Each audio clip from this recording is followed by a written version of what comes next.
బంగ్లాదేశ్లో ఇస్కాన్ గురువు చిన్మయ్ కృష్ణ దాస్ను ప్రభుత్వం అరెస్టు చేసిన సంగతి తెలిసిందే. ఈ ఘటనపై జనసేన అధినేత deputy CM Pawan Kalyan X వేదికగా స్పందించారు. చిన్మయ్ కృష్ణదాస్ అరెస్టును అందరూ ఖండించాలని పిలుపునిచ్చారు. హిందువులపై దాడులను ఆపాలని బంగ్లాదేశ్ ప్రభుత్వాన్ని హెచ్చరించారు. బంగ్లాదేశ్ ఏర్పాటు కోసం భారత సైన్యం రక్తం చిందించిందని, ఎంతో మంది జవాన్లు ప్రాణాలు కోల్పోయారని పవన్ గుర్తు చేశారు.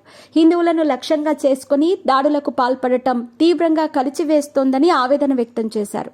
ఈ విషయంలో యుఎస్ఓ కలుగజేసుకోవాలని కోరారు.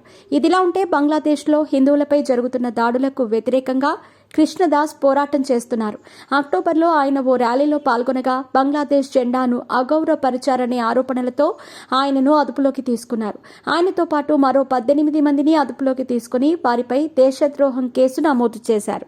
ఇప్పటికే ఈ ఘటనపై భారత విదేశాంగ శాఖ సైతం స్పందించింది. శాంతియుతంగా ర్యాలీ చేస్తున్న హిందువులను అరెస్ట్ చేయటాన్ని ఖండించింది. మైనారిటీలు, హిందువులకు రక్షణ కల్పించాలని ప్రభుత్వాన్ని కోరింది.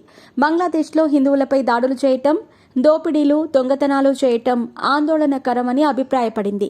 దుర్మార్గాలకు పాల్పడిన వారిని కాకుండా శాంతియుతంగా నిరసన తెలుపుతున్న వారిని అరెస్ట్ చేయటాన్ని తప్పుపట్టింది.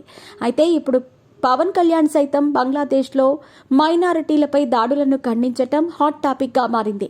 తిరుమల ఇష్యూ తర్వాత పవన్ కళ్యాణ్కు దేశవ్యాప్తంగా అభిమానులు పెరిగిపోయారు.